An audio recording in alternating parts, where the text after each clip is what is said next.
The Tekken live-action movie has finally been released on DVD and Blu-ray in May 2011. Quite a delay then, considering that the movie was made over a year ago. So why such a long wait? Well, the filmmakers have had a bit of a job trying to find a distributor for the movie based on the popular fighting game franchise. Mainly because movies adapted from video games tend to be complete and utter shite, and probably because the last attempt to make a movie about the King of Iron Fist tournament resulted in one of the worst Japanese anime movies ever created. Legendary martial arts master and owner of one of the richest conglomerates on the planet, Heihachi Mishima, trains his young son Kazuya to be his successor by throwing him off the edge of a cliff, telling him, "If you're truly my son, then you'll be able to climb back up." What a fucking role model, eh?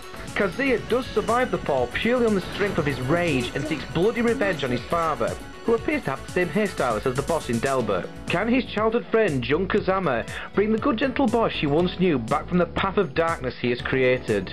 And more importantly, can any of us actually, remotely, give a flying fuck? Now, the film starts off with the same problems as Mortal Kombat Annihilation, in which it tries to merge two video games in the series together into one movie. In this case, the story is a confusing mixture of the plot lines of Tekken 1 and Tekken 2 together, along with a knockoff of Enter the Dragon, and even elements from fucking Jurassic Park thrown in for good measure. Jurassic Park, you might be thinking? Well yes, I'll explain further. Once the combatants arrive on Heihachi Mishima's private island fortress, hence the Enter the Dragon knockoff, they find that not only do they have to fight against themselves, they've also got to fight against dinosaurs as well. Yes, that's right, fucking dinosaurs. Now, I don't recall any dinosaurs being in the Tekken games. Oh yes, there was this one guy, Alex, who was a comedy character. Going back to this particular screenshot, you see Paul Phoenix is there, you see Yoshimitsu, you see King. That's about as much as you'll see of them in this movie, and that's about as much movement as they'll make as well. Now, I can understand that they can't fit in every single character, but when they manage to make room for comedy characters like Alex, Roger, and Dr. Puskovnich, but don't manage to make room for these guys, you know, arguably more popular characters, then there's something seriously fucking wrong going on there. Also, Jun Kazama seems to have visions of the future and psychic powers, and she never shuts up about having a bad vision, or sensing another person's spirit. Amazingly, all the other characters seem to accept this rather than telling her to shut the fuck up. The moral at the end of the film is that we shouldn't solve our problems by fighting, which I must say is a bit rich coming from a movie that's based off a fighting game.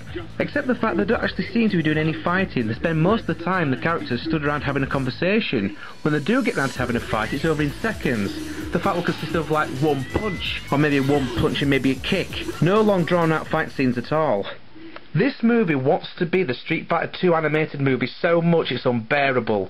They have a shot with Anna Williams briefly showing off her baps and buttocks in the shower because the Street Fighter 2 animated movie had a scene with Chun-Li doing the same thing.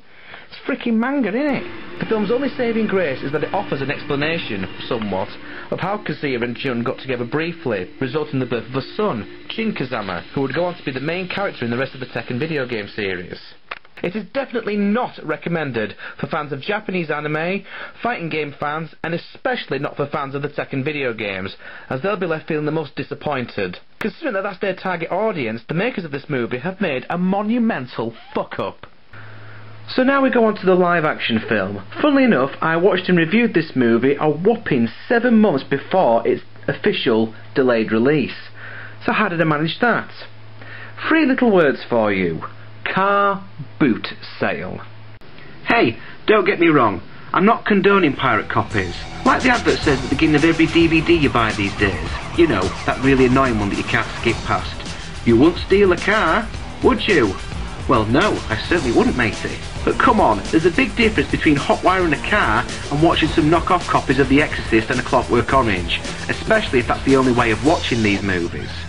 Anyway, onto the movie. Now, fans of the video game will be pleased to hear that this new Tekken movie is a lot better than the steaming sack of shit that was the Japanese anime.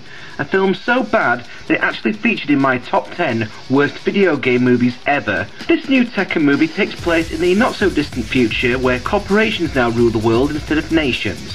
The most powerful corporation is Tekken, which is ruled by Heihachi Mishima. Our hero in this movie is Jin Kazama, played by martial artist John Fu, who was a young street fighter living in one of the slums that surrounds Tekken City. He has no interest in either Tekken or its annual King of Iron Fist tournament until one day a raid by Tekken forces on the slums results in Jin's mother, Jun Kazama, being killed. Jin swears bloody vengeance and enters the tournament with the intention of getting to Heihachi and killing him. Now, if you know the Tekken story, then you won't be getting too many surprises here, especially as far as Heihachi's treacherous son, Kazuya, is concerned. I'm sure that if you're watching this video, then you're a fan of the Tekken franchise and you'll want to know if the characters are faithful to the game. Well, yes and no. John Fu did a good job as Jin, although he's clearly a martial artist first and an actor second, but nevertheless he made a likeable enough character to follow.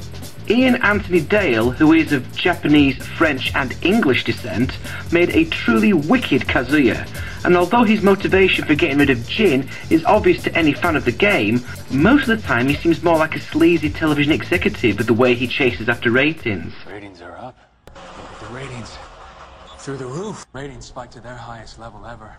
And last time I checked, Kazuya wasn't exactly renowned for fucking Nina and Anna Williams simultaneously in his spare time.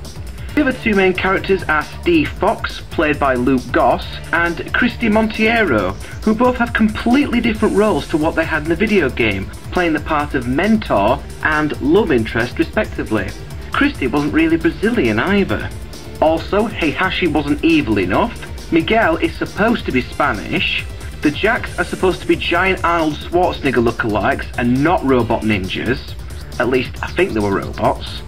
Furthermore, Sergei never really came across as a Russian soldier, more like an overgrown emo kid. Nina and Anna Williams didn't have a sibling rivalry, and whilst Anna's costume is faithful to the game, Nina just looks like she came out of the bondage room of a high-class brothel. So, people have told me. But on the plus side, Martial Law, Yoshimitsu, Eddie Gordo, Brian Fury and Raven were all faithful to their video game counterparts. However, I'm a little puzzled as to why Raven is wearing white. Surely the fact that he's a ninja and he's called Raven would suggest that he wears black? You know, as in the game? Brian Fury was properly badass in this movie. He was even the current reigning King of Iron Fist champion, which pleased me no end as he's easily my favourite character in the game. British kickboxer Gary Daniels portrayed Brian really well here, although his most memorable role probably still remains as Ken from Street Fighter during a scene in the Jackie Chan movie City Hunter. Not every character from the Tekken series is in here, which I can understand. If you try to shoehorn everybody in there, then you end up with a mess like Street Fighter or Mortal Kombat Annihilation. In the Tekken anime, a lot of the fighters were just characters who stood around in the background and did nothing, whilst comedy characters like Roger, Alex and Dr. Pskovnich got more screen time than they did. So, sorry to all Paul Phoenix and King fans, because your favourite just got screwed over again. It's probably just as well. The Paul Phoenix hairstyle is getting a bit of a bad reputation at the moment thanks to these two fuckwits. The Curse of the Mishima bloodline does get mentioned at some point, but never expanded upon. And considering that they're having a hard enough time trying to get this movie distributed, I wouldn't hold my breath for a sequel. Most of the fights all take place in the same arena, and although a few cosmetic changes are made to the set for each battle, it would have been better to have had various different locations. Let's face it, the Tekken video games have you fighting in a variety of different places, such as a burning dojo, next to a waterfall, in a moonlit wilderness. You know, why couldn't we have had something like that? There were some good fight scenes here, but there also seems to be an overemphasis on forward rolls and jumping about. I don't think Jackie Chan or Jet Li have anything to worry about. There's also a lack of any signature moves for each character, which seemed like a wasted opportunity to me. Later on in the movie, they're fighting to the death with weapons, which made it seem more like Mortal Kombat rather than Tekken to me. Don't get me wrong, it's not a complete disaster, and it does deserve to be released on DVD at least. I just think that they could have done so much more with this movie, and it's still a lot better than that bloody awful King of Fighters movie. And yes, I'll be reviewing that at some point as well. Tekken, the motion picture, the animated movie, gets a resounding thumbs down. Tekken, the live action movie, does slightly better, it gets a sideways thumb.